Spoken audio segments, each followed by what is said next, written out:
Speeding. Speeding. Speeding. 5, 4, 3, 2, 1. The world is changing faster than ever. What used to take decades is now taking years or even months. What you see right now is the illusion that people have had for many decades about the workplace being this secure place to work the rest of your life. For the first time in the history of our nation, our children will not do as well as us. We've seen our friends get laid off. We've been laid off. We've had our pay cut. People are overworked and underpaid. They seem to have less time and less freedom. They live under constant pressure. This is going to be forced. And so even if your employer loves you, they may have to cut you. There's something wrong that on Monday morning, the heart attack rate increases by 35%. Technology is accelerating, job security is declining. It just doesn't seem like the old models of making a living are as reliable as they used to be. Every aspect of our lives, there's a better way out there, but we're still doing it the old way. We live in the greatest country on the planet, and there are a lot of people sitting around complaining and being cynical. Like everyone's whining about this old model, and I'm like, why don't you leave it? Look at all this over here. Look at all this opportunity. Since so much of our lives revolve around our work and the way we make our living, many people are thinking there just has to be a better way. The biggest challenge facing our world today is not making money, is what are we going to do with all the displaced, unemployed people? People are afraid that they're going to make the wrong decision. People are afraid of the unknown. People are afraid that maybe I don't have the skills. Hey, sports fans. Industrial age is over. It's dead. It's dying. That's why going to school to get a job is an obsolete idea. A steady paycheck is an industrial age idea.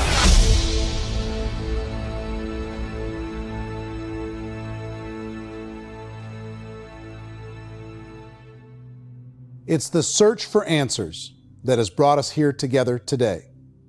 My name is Eric Worre, and for almost 30 years I've been an entrepreneur, struggling at times, but ultimately succeeding. As a best-selling author, speaker, and business owner, I've spent my entire career helping millions of people around the world to become entrepreneurs. And I believe strongly that there is, in fact, a better way when it comes to how we make a living. The career landscape has changed dramatically, and many are still working in a model that is completely out of date. What worked for previous generations isn't working as well for people today. In this film, we're going to explore 3 important questions. First, what's really going on in our working world today? Second, in this new economy, is it better to become an entrepreneur, or is it safer to work for someone else? And third, if a person decides to become an entrepreneur and start their own business, how can they do it without taking on massive risk? To help in this journey, I've brought together some of the greatest experts and thought leaders in the field of entrepreneurship to share the real facts with you. My intention is to give you new information that will allow you to make choices that are not limited by an old, outdated model. Let's start by understanding what's going on in our working world today.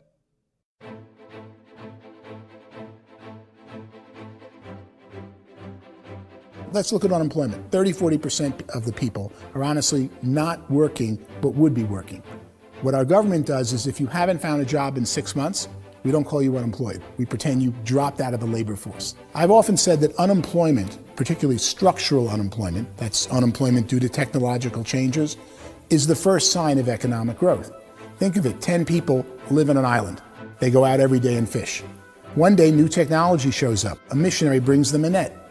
Now, using the net, one pilots the boat, one throws the net. 2 fishermen can do all the work 10 used to.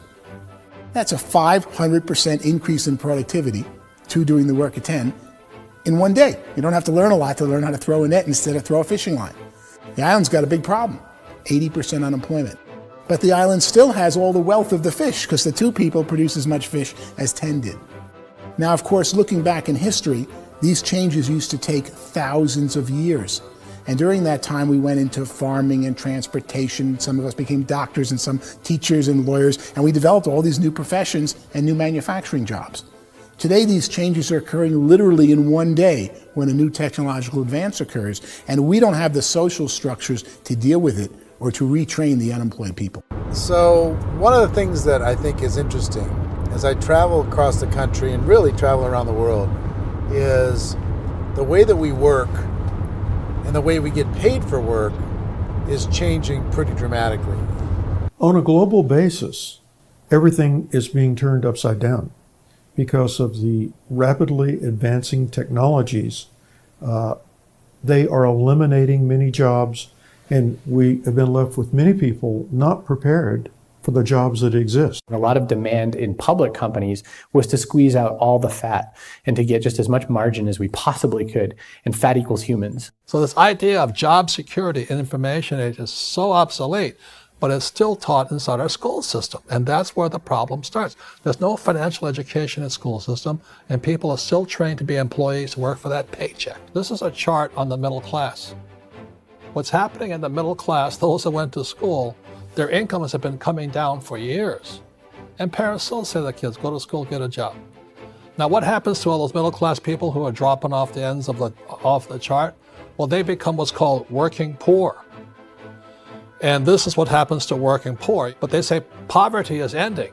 Well, poverty may be ending, but working poverty is going up. And this is food stamp usage.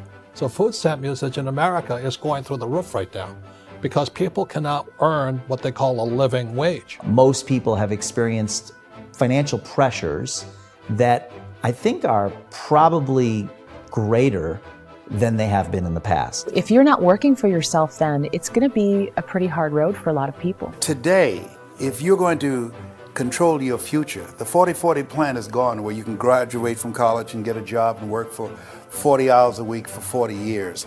That day is gone. So some of these charts actually tell you what's going on.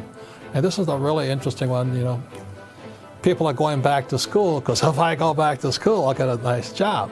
But this is what's happening to, it's called Sallie Mae, which is the student loan guys. Student loan is going through the roof. It's now over $1 trillion, and student loan debt is worse than credit card debt. So when people stopped using credit card, the government got people into student loan debt. And the problem with student loan debt is you can never be forgiven. See, with credit card debt, you can declare bankruptcy and all's forgiven. But student loan debt, you can declare bankruptcy, you still owe it. It's the worst of all debt. But this is the next picture. Look at this chart here. This is what's happening to wages of college graduates. It's going down. So you go to college, you rack up all this debt, but you earn less money. Now, that's not that intelligent. Average person who's been working a lifetime in America today is ending their lifetime at 65 with about $41,000 in assets. They earned just enough to survive. I think in the United States we have something like 17 trillion in debt. That's just the federal government debt. We got another 2 in municipal and in other, let's call it almost 20 trillion government. We've got 40 trillion in private debt. That comes up to close to 60 trillion. When you then add something we never had before, what you were talking about, when we look at the unfunded portion of Social Security and primarily Medicare, Medicaid, that at the most conservative estimates from outside firms, Kleiner Perkins, 67 trillion and growing. That's more than all our other debt. There's less conservative estimates that say it's 84 trillion or higher.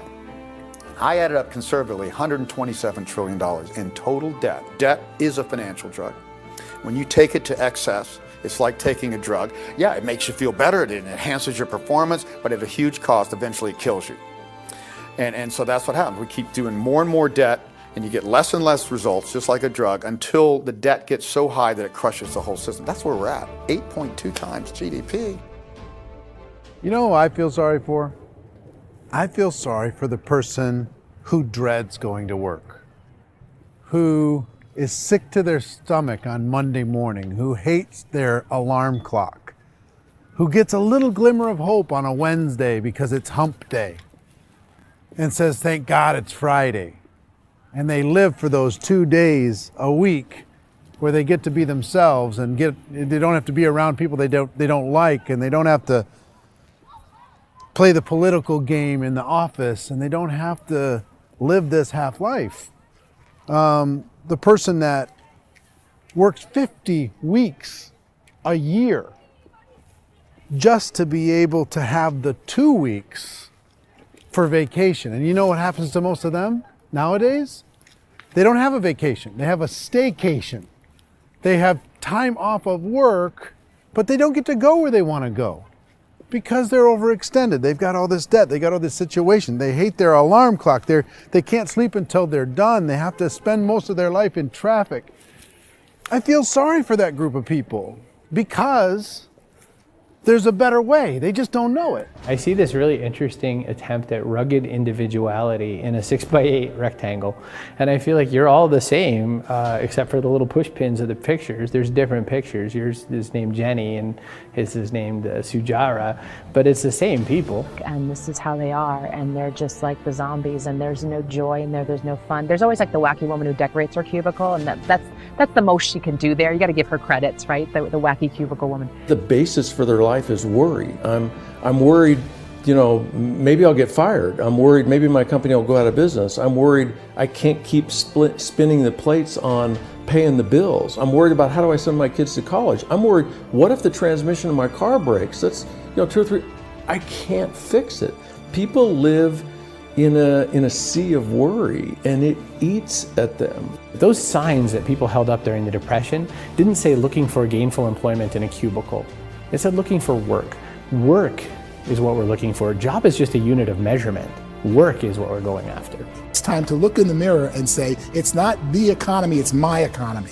It's my little world of where I am. I need to improve. I'm not going to wait for the economy to come back because frankly, the economy is doing great in this country.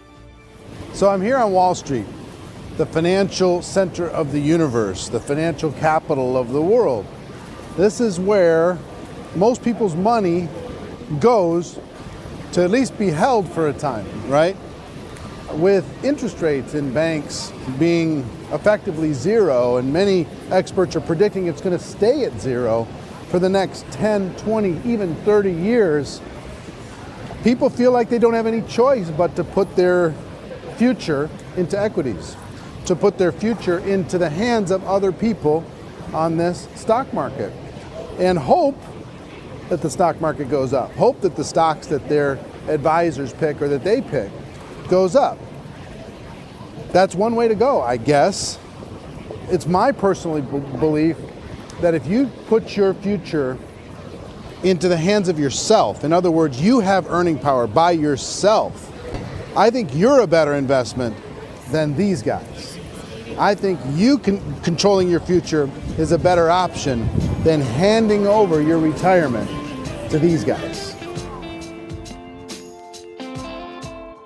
The average household income in the United States is approximately $50,000 a year, what they call the middle class. To reach the top 25% of income earners, you need to earn at least $90,000 a year. To reach the top 10% would be a household income of $140,000, the top 5%, $190,000, and to be in the top 1%, you'd need a combined household income of at least $380,000 a year. So here's the question. What do you think would give you the best chance to move up and get to the top 10%, the top 5%, the top 1% or beyond? In my opinion, and in the opinion of many, many experts, the answer is to become an entrepreneur, to become your own boss. I think you have to be a business owner. I can't, the only time I ever say to someone it'd be great to be an employee is when they've already told me they've surrendered. I only tell people who are wounded spiritually that they should be an employee. And it's that feeling that you get when you pick up the backpack off the little Cub Scout and say, "Don't worry, little guy, we'll get you back to the camp." You know, it is in no way a kindness when I tell someone they'd be a great employee. The other status symbol really increasingly is lifestyle. I mean, people who can own their own business, maybe even work out of their house. That, I tell you, people admire that. Like, gosh, I wish I could do that. The spirit of the entrepreneur is to be a risk taker and to be resourceful and unstoppable and to have a vision of yourself beyond where you are and not willing to settle for life as it is. You think about the great entrepreneurs, they're visionary, they have heart, they're willing to do today what others won't so they can do tomorrow what others can't. Personally, I don't think of the new economy, the old economy. I create my own economy. The entrepreneur's in control. I decide what the economy is going to be like. In the world of entrepreneurship, there are no limits. you can make as much as you want, depending on how much you want to work and how smart you are and how great a team you put together. There's no more lifetime rewarding business than being an entrepreneur. Why in America, where anyone could be anything, would people want to give up their freedom and become effectively a modern-day slave, told shut up and be here every morning at 7:30, leave at 5:30, and do what I tell you? If people decide to become an entrepreneur and work for themselves, they have some traditional options, but they're riskier than you might think. Any kind of a retail business, retail build-outs, is extremely expensive. Even just these small little yogurt stores where they're putting little yogurt machines and you get all the different flavors, you're spending $200,000, $300,000, $400,000 to open a yogurt shop. I would love to buy a Dunkin' Donuts, but it's $500,000 or so to start. I don't quite have that just in case money. Risking lose it all, and most guys do 2 or 3 times, and even big guys like Branson, because I'm such a fan of his, half his companies don't work. If you make $1 million, your problems are going to go. If you make $1 billion, your problems are really going to go. Just the opposite. You and I know when you're making $1 million, you got $1 million responsibilities. You make $1 billion, you got 1,000 times $1 million responsibilities. And most people say, I'd love to be my own boss. 70% of Americans would love to be their own boss, according to recent polls. But they don't know how to get there. Because what are you going to do? One, you could buy an existing business. If somebody's selling an existing business, you have to ask why. Usually because it's probably hard. It's probably not making as much money as they hope. 2, they could buy a franchise. A little less risk, proven system, but it's expensive to be able to do that. 3, they could start something from scratch. And that's where a lot of people feel like, I don't have the chops to do it. I don't have the money. I don't have the product idea. I don't have the expertise. I don't have whatever it's going to take to be able to get there, and I can't risk my family to do it. So, 4th, they could become an investor. A lot of people in this town invest to try and figure out a way, but you got to be pretty smart with that game too, right? Venture capitalists, who are the very best and most sophisticated in investing in new breakthrough businesses, make it on 1 out of 11. That means 10 out of 11 are mediocre or fail. Most of them fail. That's the risk there. An angel investor is lucky to get 1 out of 15 or 20. A business is a team sport. Like, I have to have accountants, I have to have engineers, I have to have system designers, I have to have sales, marketing, I have to have accounting, I have to have mission statements, I have to have legal and all that. The average Joe Schmo, even me, I go out there, I don't have the skills to put a business together. I think the bottom line for the 4 traditional options is they take money, sometimes a lot of it. They take expertise, and they take time. All of that adds up to just too much risk for most people. I bought a business from somebody else and it was a lot of work. And you start wondering, what did I just buy? Because I guess ultimately I own your email list and I just overpaid for it. People that start their own business, they spend a lot of money, they spend a lot of time, a lot of effort to get things started. And the more you invest on the upfront, the harder you typically work at it. Well, I can tell you what the success rate is of a restaurant. What is it? They're crazy enough. About 90% of them fail. About 90%, in how quickly? Year less. Wow. And if we're talking non-franchise, we're talking franchise, Sure. That's totally different. Yeah. But our students aren't getting franchise restaurants. You got to invest the big money. Exactly. And with someone like McDonald's, you've had to work with the company for a long period of time, really know the You even have a business. chance at investing $1 million. Have a chance, and it's a slim chance. What if there was a way that you had all the proven aspects, the comfort aspects, and you could still control your own life? What if there was both? In other words, you didn't have to create everything from scratch. You didn't have to be a super leader. All you had to do, what if there was a proven product already? You didn't have to create the product. And there's a proven system already, proven training already. Everything except an employer. That was the only thing that you didn't have. Do you think more people would be open to working for themselves in that environment?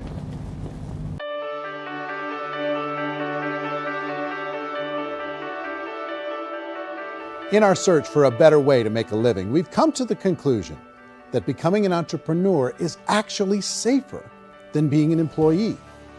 And through our look at the entrepreneurial options, one particular path kept coming up from expert after expert.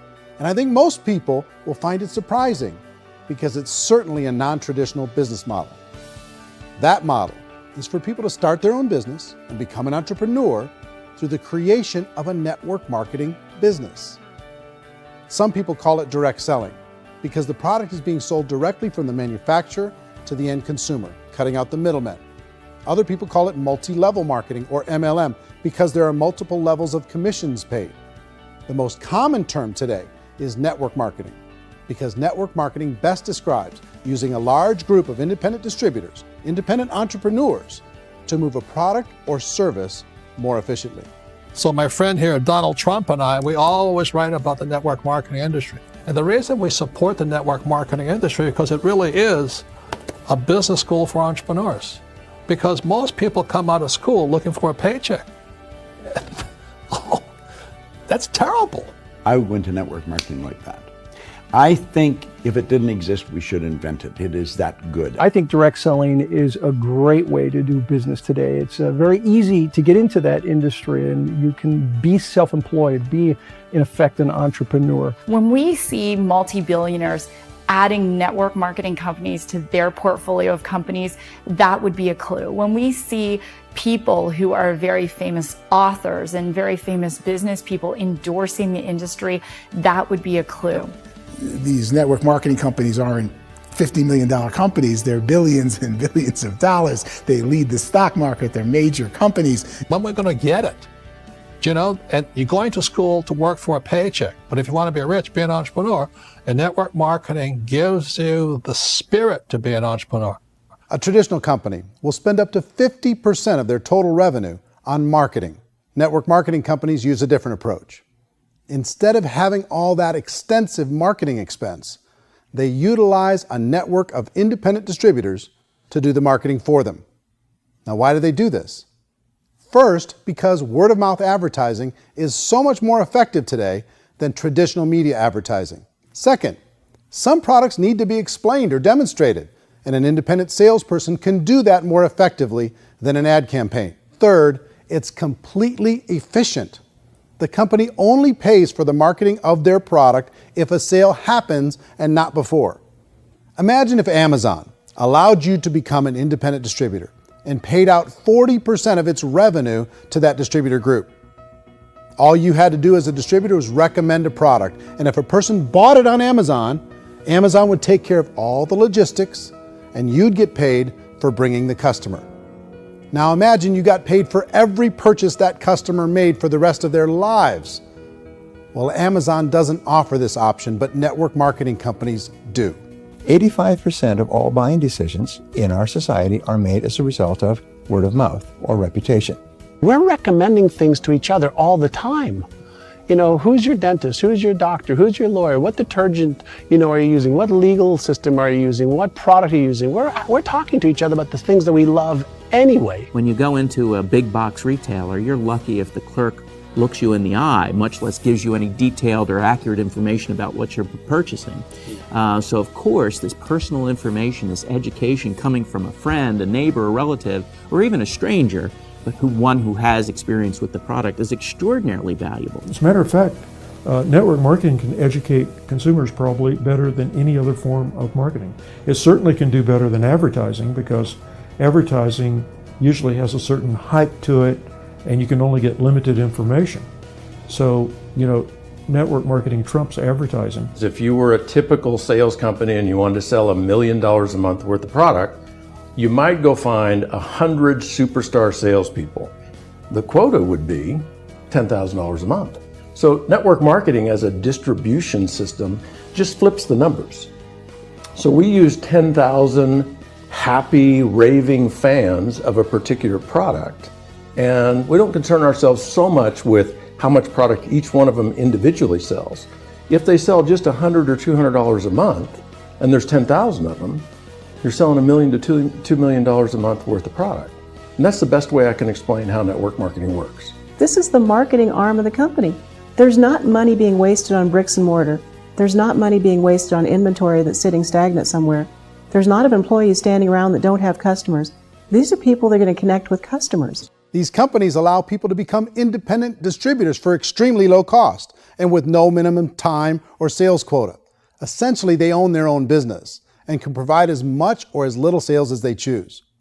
In other words, the distributor gets all the benefits of traditional business ownership without the risk. The advantage of network marketing is the ease of entry, the low risk, and the low startup cost, because almost everything else has very high risk. You can get in for a minimal investment. You're buying into a system that's already been proven, products or services that have been proven to work. The keys to network marketing is providing an opportunity for the masses to get involved, providing an opportunity for the average person who doesn't have the resources to start their own business.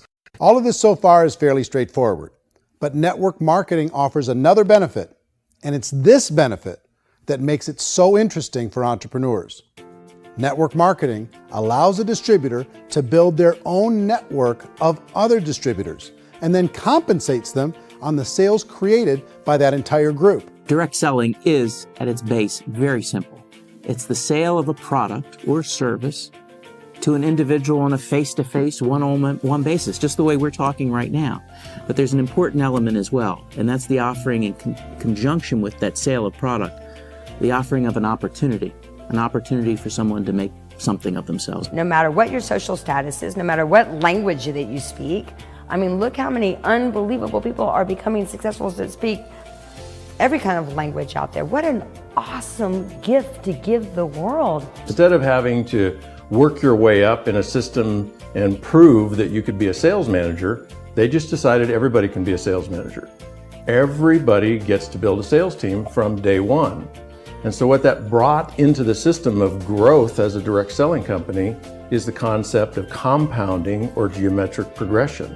Because now you can actually grow sales force very quickly because everybody is enrolling people in their own sales force. People who are like, oh, this is weird, I'm building a sales team, or what do you think you do at a regular company? How do you think a regular company works? Network marketing is the only industry that doesn't say your past determines your future. It looks at your past and says, okay, now what can we train you to do so you can have a great future? Every other employer out there wants to exploit you for what you already know, not teach you something new. Network marketing has a potential to save the United States and the world, because it's going to teach people not to be employees, but to be entrepreneurs.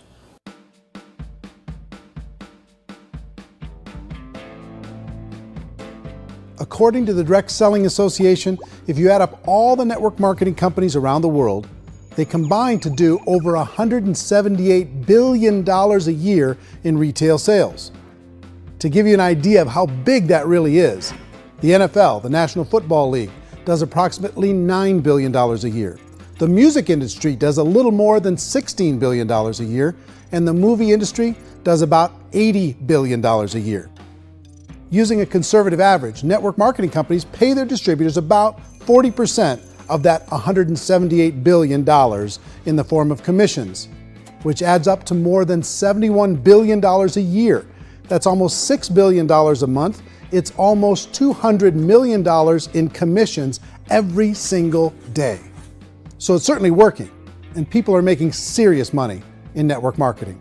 With the growth of the direct selling industry over the last 10, 15, 20 years, we've seen a broader understanding of the channel. We have seen more and more people getting involved in the business, so our penetration in the marketplace has increased, and thus the understanding in the marketplace of who we are has increased. And we've seen non-direct selling companies look at the direct selling model and say, something's going on there. People are making money, companies are being profitable, individuals are being motivated, product is being delivered to market. Maybe we should explore this. Some people think only the people at the top make money. Well, let's take a look at that as well. In the network marketing profession, there are roughly 500 people in the world who earn over $1 million a year. If you round that number up to $2 million a year, that adds up to about $1 billion a year. That takes the $71 billion paid out each year down to $70 billion. So where does the rest of the money go? The vast majority goes to part-time people making anywhere from a few $100s a month to many thousands of dollars a month. It goes to people who choose to make it a full-time career move and earning even more than that. Every day, people are using the money they earn through network marketing to pay off debt, have more fun, and improve the quality of their lives. Everyone I know in network marketing has been doing that since the 50s.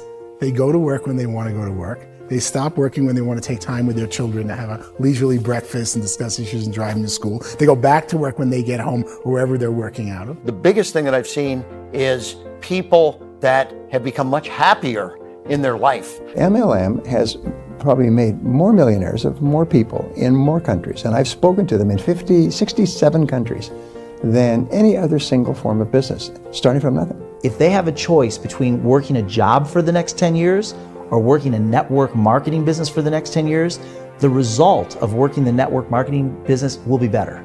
A lot of people within the industry go on and make this a career and do extremely well at it. Network marketing has been nothing but good for everyone I know that's been involved with it because they did it seriously and they played full out and they've been very successful. It's been a constant barrage of success stories and people showing off stuff that they got as a result of it. How many people are involved? Approximately 16 million Americans and 96 million people around the world are currently participating in network marketing. And in a recent poll, 82% of those people report a good, very good, or excellent experience with network marketing. So people are happy.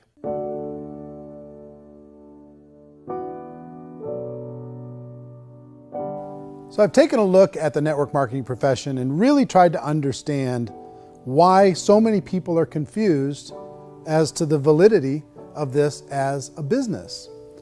One is this pyramid shape. People get really messed up with this pyramid. Oh, it's one of those pyramid things. So I just think there are a lot of haters out there who really don't understand the industry and say, oh, it's a get-rich-quick scheme. It's a pyramid. Well, corporate America is a pyramid scheme. You know what I mean? It goes like this. You have thousands of MBAs, let's say working for Ford or General Motors or Coca-Cola. If all these MBAs, they're all trying to get to here, that's a pyramid. Only one guy's going to make it. Every 10 years, one's going to make it. Whereas you look at network marketing, it's like this. So you're here, and your job is to develop other CEOs coming up behind you. So it's an inverse pyramid. In network marketing, it's a very simple concept. If you sell product, you get paid. It is paid based on production. There is no first mover's advantage. There is no investment component where the more somebody spends, the more they're entitled to make. So the two are polar opposites of each other. Doesn't matter what shape the company is or the compensation plan is shaped, whether it's a circle or a pyramid or a triangle or a trapezoid, it doesn't matter. If compensation is coming primarily from recruitment, then you've got a problem. On the other hand, if an operation is basing their compensation to participants on the basis of sales, even when those sales are generated by people you've recruited, well, then you're a perfectly legitimate enterprise. That's the legal test, it's the practical test. Another issue that's been true in the past that is no longer true now is people used to be in network marketing loaded up with products that they couldn't sell and they ended up a loser. They ended up with a bunch of product in their garage, they ended up with a bunch of products sitting in their kitchen shelves or whatever, and they thought they could sell it and then they weren't willing to or able to sell it and they ended up with a bunch of stuff and they were bitter about it. There was this thing called front loading where you had to buy if you bought $25,000 worth of product, you got better commissions and all this. Today, it's almost all done by computer. It's direct mail, comes from a warehouse somewhere else. You don't have to have all this inventory. You don't have to stock up. It's a paperless world now. Most of it's done online. You have a back office. It really works. And the technology has changed everything. Third issue is people start talking about 99% of people in network marketing don't make any money. Well, we've talked about that over the course of this journey together. Almost $200 million a day is being paid out to network marketing distributors around the world. The naysayers, the people who say that it doesn't work, are usually the ones who just don't know how to make it work for themselves. And so they're giving you an opinion, and I tell people, don't confuse people's opinions with expertise, because opinions are free. And don't confuse sincerity with the truth, because people can be sincerely wrong. But here's the reality inside of network marketing. The vast majority of people that get involved in network marketing just become customers, and they get involved to be able to purchase product at a lower price. If you take Costco as an example, if a person goes into Costco and gets a membership to Costco so they can get a lower price on the product, we don't call that person a loser because they have a bunch of product that they walked out with with a smile on their face. Yet when some people want to take a look at network marketing, they say, well, those people, they're just using the product and they aren't earning an income, so they must be a loser. They're not a loser, they're a happy customer. That's the vast majority of people that are involved in network marketing. Now, a smaller percentage of those people decide to go build a business. They earn $300 a month, $500 a month, $1,000, $2,000. That's the bulk of earnings in network marketing. And then there's the few that really decide to take it serious, really decide to build a large network, really work to make that network very, very productive. And those people make huge amounts of money and there's no cap.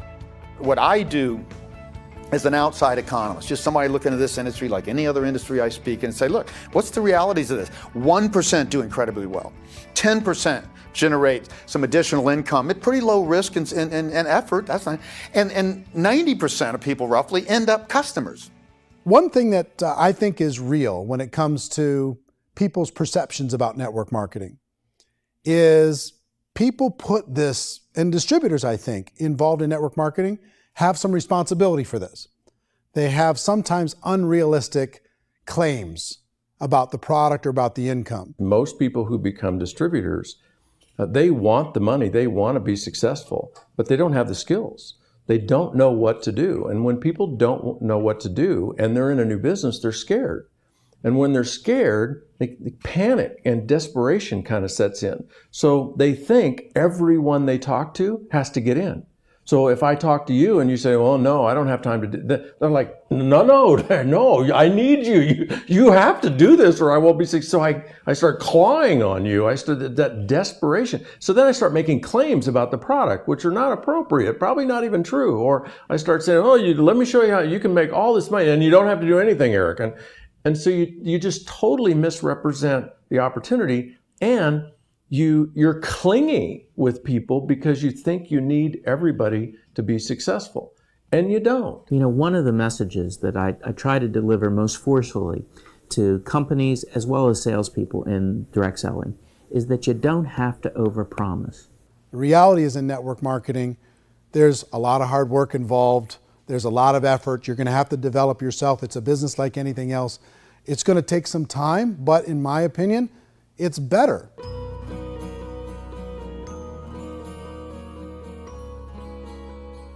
It's light years better for people starting today than it was even 5 years ago. I think it's more widely accepted now, and people understand it is a business. It is being an entrepreneur. It is being a business owner. Our belief system is based upon our evaluation of something.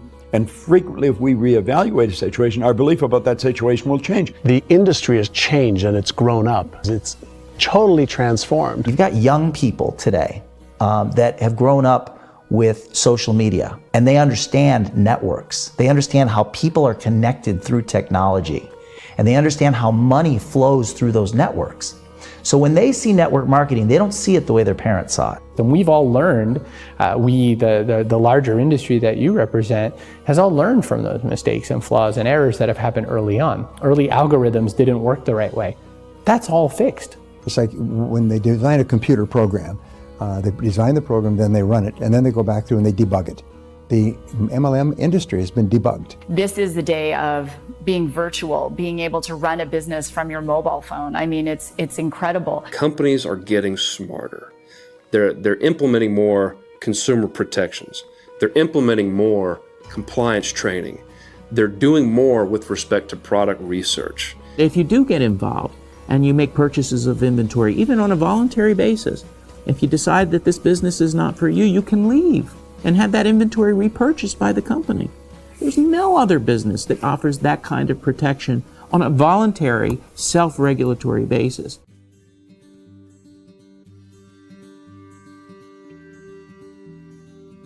If you decide to look further into a network marketing business in order to generate more cash flow for your family, I would recommend reviewing the following 4 elements. First is the product or service. And on the product or service, I would ask 5 important questions. 1, do you like it? Is it something you would feel comfortable sharing with others? 2, is there a recognized need in the marketplace? It's hard to create a need if one isn't naturally there. 3rd, does the product meet that need? Does it solve a legitimate problem for consumers? And 4th, is it priced to sell? Can it compete in the marketplace? And fifth, is it priced for profit? Is there enough margin for the company and the distributor to be able to generate income for the long term? If you can answer the questions on the product to your satisfaction, the next element to consider is the company itself. Is it well run? Do you believe in the founders or the management team? Do you feel they have what it takes to go all the way? See, it doesn't matter how good the product is if the management can't take care of the company. Good management can change with the times. They can handle adversity.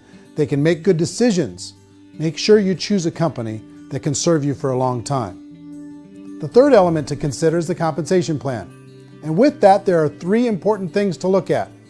First, a brand new person needs to be able to generate some money fairly quickly. It may be an obvious reason, but you can probably imagine the ripple effect of a distributor getting involved and having even a small victory fast. That can only help with the overall success of the organization.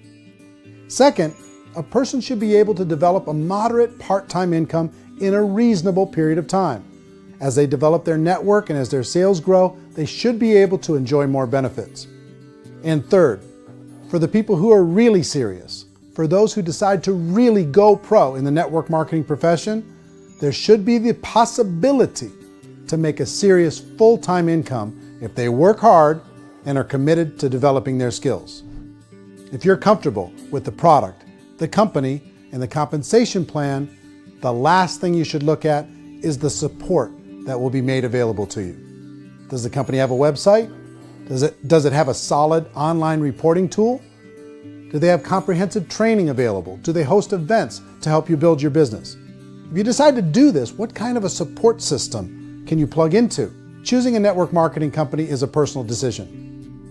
But evaluating the four elements of product, company, compensation plan, and support is a great place to start. Is the company promising that you're going to get rich quick or that you can make a lot of money without a lot of effort? That's a red flag. Is there a product that you really believe in that you think can be sold?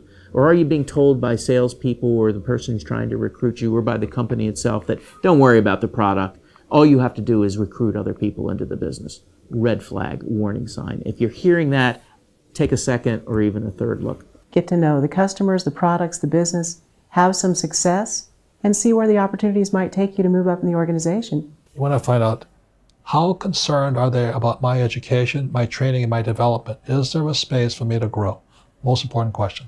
Learn everything that you can about the product. Make sure it's something that you believe in, and learn everything you can about the industry and work that system. You have to be very passionate about whatever that company is doing. I would get involved. You can always test drive anything, the product, the service, the community, and then lean into it a bit. If it feels good, then lean into it a lot. Behind me is the Lincoln Memorial. And this is a place where Martin Luther King Jr. had his famous "I Have a Dream" speech. And at that speech, he talked about his dream for equality for everyone around the world, and that's a noble dream. But I think more people need to remember what it was like when they were kids and the dream was still alive in them, before it got beaten out of them by reality, by this paycheck, by these responsibilities, and by having to live for this job to pay the bills. I think people need to remember that, go back to that. Once they know that there's a better way, I think their future is going to be much brighter. They can live a better life.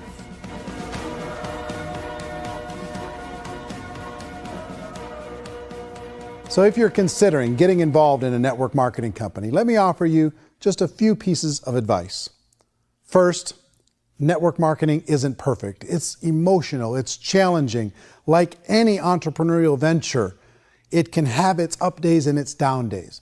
But if you have an entrepreneurial bone in your body, it's just better. Second, if you're gonna do it, decide to be professional. Decide to go pro. It's better to do that than just be this amateur sticking your toe in the water. Third, as any professional, you're gonna have to learn some new skills. And I promise you, inside of the network marketing profession, they're not too difficult to learn. Fourth, like anything worthwhile, it's gonna take some time. Don't expect that you're going to get to the finish line right out of the gate. And fifth, it's worth it. It's worth it to be able to take charge of your life again. It's worth it to be able to control your own financial situation. It's worth it for the people you're going to be able to spend time with. It's worth it for the things you're going to be able to see and the experiences you're going to be able to experience. It's worth it for the causes you're going to be able to contribute to, the lives you're going to be able to touch, the customers you're going to be able to help, the friendships you're going to be able to develop. I promise you, it's worth it. Remember, most people are searching for answers just like you are. But I do have to tell you the catch to network marketing. If there is a catch, if you want to understand this from an emotional point of view, people say, well, it sounds too good to be true. It's not, it's hard work. But here's the catch. Most people still don't understand it. So you're going to have to endure the loss of social esteem from ignorant people. The uneducated will think less of you. Now, if you can handle that, you're on your way. If that's going to destroy you, you know what? Entrepreneurship in general probably isn't in your future. If you can face that catch, you can become unstoppable. I want everyone to really contemplate this if they're not in network marketing. You're in a job, you probably have a mortgage, you have rent, you have debt, whatever's going on. You're in a prison. You work just hard enough to keep them from firing you, and they pay you just enough to keep you from quitting. Come on! I've been there, done that, and bought that t-shirt. In network marketing, if you run into failure, it's really just a homework lesson for yourself. There's no one to blame. You really have no excuse not to be successful. You just don't.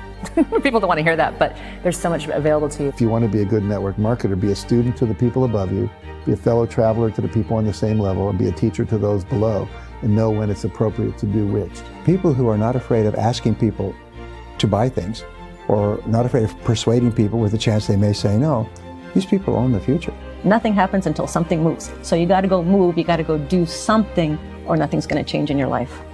In the beginning, you're going to do a lot of things that you don't get paid for. But as you go down the road, you get paid for a lot of things that you don't do. And your job is rehabilitate the spirit, the entrepreneur spirit in all of us. You get it back. Either give it a strong yes or a strong no, but no wishy-washy, dilly-dally stuff in the middle. There's dreams and there are nightmares, but I believe that the biggest nightmare of all is when you don't pursue your dream. You're going to see some monumental growth in this profession. It's an exciting, exciting time to be involved with the network marketing profession. The next 10 years, I see just exponential growth. When that tipping point comes, it's not a matter of asking somebody, have you ever heard about network marketing? You're really asking them, which company are you building your wealth in? We are here to fix the world, to improve relationships with other people, to improve other lives. And the real reward comes as an entrepreneur at any level from teaching somebody something and watching them soar. There is no greater reward.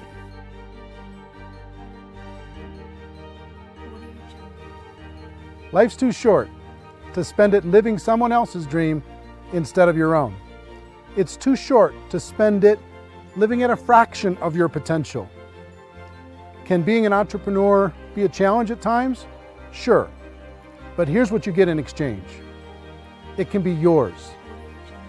Something that you built, something that you created, something that you made happen. This balloon represents your dream. It represents entrepreneurship. My wish for all of you is that you would reach out and grab it. The choice is up to you.